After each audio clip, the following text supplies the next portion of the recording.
जो मुझे महसूस होता है साहित्य क्षेत्र में आकर, मुझे बड़ा स्वास्थ्य सुखाय महसूस होता है। आप गद्य में पढ़ते हैं या पद्य में या गजलों में, मीटर में पढ़ते हैं या बिना मीटर में, हमारे विशेषज्ञ बैठे हैं साहित्य के, लेकिन बड़ा स्वास्थ्य सुखाय महसूस होता है, आनंद आता है। ऐसा लगता है सुनते रहें सुनते रहें सुनते रहें और सुनते रहें, खाना भी ना खाएं, घर भी ना जाएं, काम भी ना करें, बस साहित्य को सुनते रहें, बड़ा सुकून महसूस होता है। लेकिन इसके पीछे जो पीछे भी चिंतन बनता है, मैं मंच को भी अवगत कराऊंगा। अनिल वाजपेयी जी हैं, वर्मा जी हैं, आप सभी गणमान्य लोग बैठे।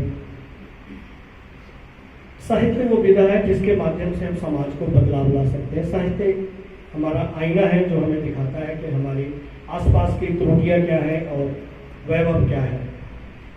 उसके बावजूद भी हम कहीं ना कहीं जीवन में बहुत पिछड़ रहे हैं। इस मौके पर मैं दो भाई और दो बहनें अपने साथ में एक छोटे से शिशु को लाए, दो छोटे छोटे शिशु को लाए।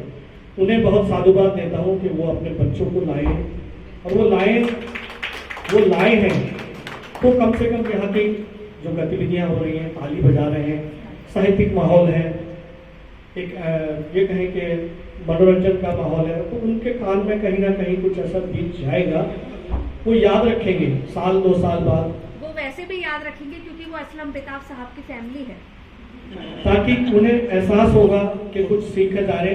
पूछेंगे घर में कि वहाँ तालियां बजा रहे थे, अभी नहीं, 1 साल 2 साल बाद, तो वो बीच बचपन से ही बच्चे जैसे कहते हैं पालने में ही पता लग जाता है, फूल के पाँव। वही चिंतन का विषय है जो मैं अक्सर सभी मन से कहता हूँ, अपने मन से भी और आज आपके मन से भी कह रहा हूँ कि साहित्य गतिविधियाँ बहुत जोरों से चल रही है पूरे देश में, भारत में भी और भारत के बाहर में। लेकिन चिंतन का विषय यह है कि भविष्य में हमारे साहित्य को, आप सबके साहित्य को कौन संजो के रखेगा, उस साहित्य निधि को कौन बनाकर रखेगा, क्योंकि हमें तो जाना है, तो प्रकृति का एक नियम है कि जो यहाँ आया है उसे जाना है।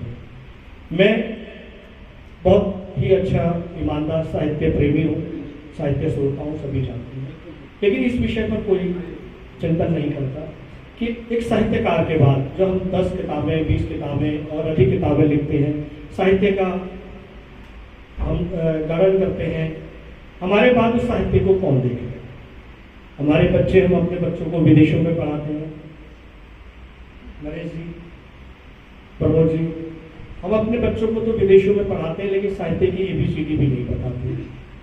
हमारे बच्चे विदेशों में जाते हैं, हमें कुछ हो जाता है तो हमारे क्रिया के लिए या तो ऑनलाइन कर देते हैं या वहाँ मौजूद आ जाते हैं, फिर वो अपने काम में निरंतर चले जाते हैं विदेश में।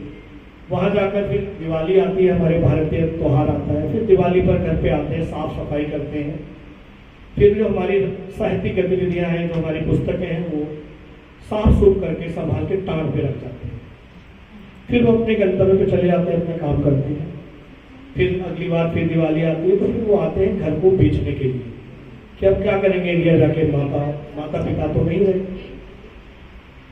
फिर वो घर को बेचने आते हैं तो फिर घर को खाली करना ही पड़ेगा। फिर वो साहित्यिक जो हमारा गढ़ है, साहित्यिक हमारी किताबें हैं, जो हमारी भारतीय संस्कृति है, जिसे हमारे अपनों ने पूरी उम्र दी, 50 साल दिए, 40 साल दिए, 60 साल दिए, और वो फिर मजबूरी में उन पुस्तकों को रद्दी में बेचकर चले जाते हैं, और रद्दी में जाने के बाद तो उन पर चूरन खाया जाता है, सभी जानते हैं। एक ये चिंतन का विषय है। और दूसरा एक निवेदन और करूंगा मैं आदरणीय मंच से भी, कि हम और हमारी सबकी उम्रें कम हो रही हैं, उम्र कम हो रही है। हमारे माता पिता 100 साल तक जीते थे, आज हमारी उम्र 60 से 70 तक सीमित है, और ये नहीं पता कि कल सुबह होगी या नहीं होगी। हमें प्रकृति के ऊपर भी बहुत लिखना चाहिए, ताकि हमारी जो बच्चे, हमारी जो भावी पीढ़ी है, हो सकता है अगर हम यहाँ 50 साहित्यकार हैं तो हो सकता है 5 साहित्यकारों की पुस्तकें किसी यूनिवर्सिटी में या किसी विद्यालय में लग जाए, और वो हमारे बच्चे, हमारे अपनों के बच्चे उन्हें पढ़ें, तो प्रकृति के साथ जिएंगे, प्रकृति को समझेंगे, क्योंकि आज प्रकृति को कोई नहीं समझ रहा है, सिर्फ हम पैसा कमाने के लिए पैसे की होड़ में लगे हुए हैं। तो ये भी चिंतन का विषय है। मैं एक छोटा सा बच्चा कुछ ज़्यादा कुछ कह दिया हो तो उसके लिए क्षमा चाहूँगा, लेकिन ये मेरे मन के भाव है।